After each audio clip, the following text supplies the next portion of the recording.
Edwige, bonjour.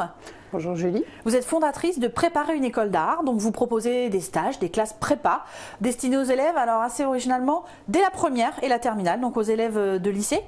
Tout à fait. En fait, Préparer une école d'art a pour objectif de permettre aux jeunes de découvrir ce que veut dire faire des études d'art appliqué, de tester ses motivations et de se préparer pour intégrer les meilleures écoles d'art appliqué, aussi bien publiques que privées. Comment est venue cette idée-là? Tout simplement en partant du constat que de plus en plus de jeunes veulent s'orienter vers des études d'art appliqué. Alors j'entends art appliqué, bien évidemment graphisme, design, animation et architecture, mais également les écoles qui sont orientées beaux-arts. Et par voie de conséquence, ces jeunes s'orientent de plus en plus, la sélection est de plus en plus ardue et il me semblait nécessaire de leur donner l'opportunité de bien les préparer à cette vie d'étudiante en études supérieures. Du coup, vous êtes là aujourd'hui aussi pour nous parler du book. Le book, c'est un élément indispensable aujourd'hui. Donc ces jeunes sont intéressés par des écoles d'art. La majorité, si ce n'est pas la plupart, leur demande de présenter un book avec leur dossier de candidature. C'est quoi un book? Qu'est-ce qu'on y met? Excellente question et vraie problématique. Il est vrai que la plupart des écoles vont demander un book, une lettre de motivation et ensuite sélectionneront ou pas sur concours ou sujet à traiter. La priorité est qu'il y ait du lien entre ces trois éléments-là. Et par voie de conséquence, le book doit être le reflet de la personnalité du jeune, mettre en avant sa singularité et également son savoir-faire à relativiser, j'allais dire, en fonction des écoles que le jeune ciblera. Alors, on y met quoi dans ce book? On y met tous les dessins. Alors voilà, moi j'adore, je dessine depuis la maternelle. On y met tous les dessins depuis qu'on a 5 ans, où on fait un vrai choix, une vraie sélection, et puis une sélection différente selon les écoles. Alors, c'est ce que j'allais vous dire. Déjà, on comprend qu'il n'y a pas un book, mais il y a plusieurs books. Le book sera adapté en fonction du choix des écoles. On va y mettre trois choses. On a trois axes à mettre en avant. Comme je vous le disais, le savoir-faire. Donc on va sélectionner un ensemble de croquis, de dessins. Surtout, oubliez l'idée du dessin bien fait, mais partons sur mettre en avant l'idée que le dessin, c'est une prise de notes. Le book permettra au jury de comprendre que le jeune a compris ce que voulait dire dessiner. Ce n'est pas bien représenter quelque chose, mais dessiner, c'est faire passer une émotion, c'est essayer de développer un concept, c'est pousser une idée. Donc ça peut être une ébauche alors, hein, quelque chose qui nous est venu comme ça d'un coup, voilà, mon dessin n'est pas terminé, mais voilà, j'étais partie là-dessus. Ça ne peut pas, ça doit être une ébauche.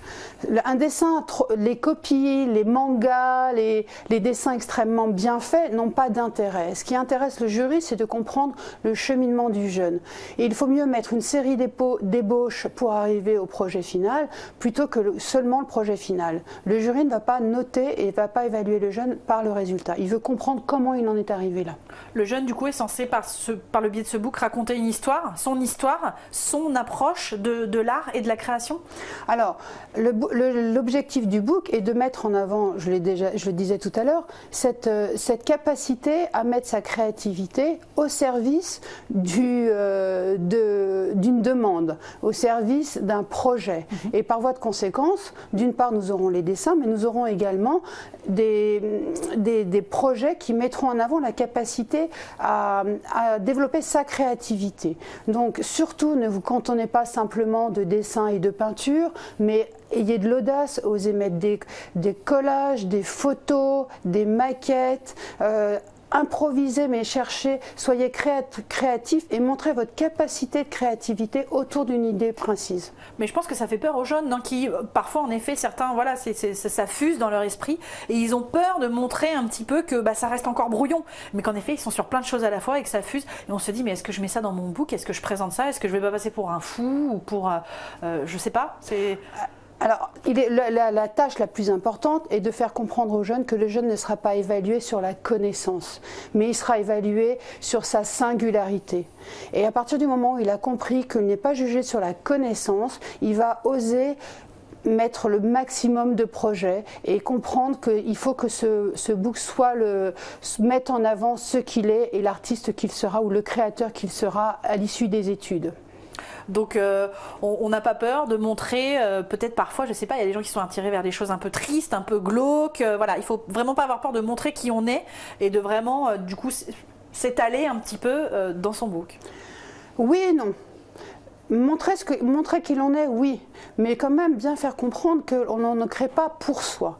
Avoir ce que j'appelle, alors très souvent ça fait sourire les personnes, avoir un positionnement citoyen. Ces jeunes, demain, sont les créateurs de demain. Et ils vont créer pour améliorer entre guillemets le monde.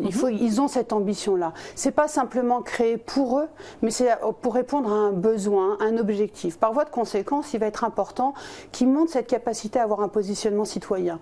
Qu'est-ce que ça veut dire? Ça veut dire s'intéresser d'un point de vue à l'écologie, s'intéresser d'un point de vue politique, à la problématique sociale, montrer qu'ils sont curieux et qu'ils ont compris que la créativité ne vient pas, je m'amuse souvent à leur dire, c'est pas en regardant le plafond que viendront les idées, mais c'est en vous nourrissant. Ouvrez les yeux, ouvrez les oreilles, apprenez à regarder, et ça, il faut que au travers du book, ils réussissent à le mettre en avant. Comment? En mettant tout simplement une anecdote entendue à la radio, un ticket d'exposition, une réaction sur un film. Il faut vraiment qu'ils aient aussi dans le book cette partie de ce que je vais appeler les sources d'inspiration. En tout cas, merci beaucoup Edwige pour tous ces conseils. Avec grand plaisir.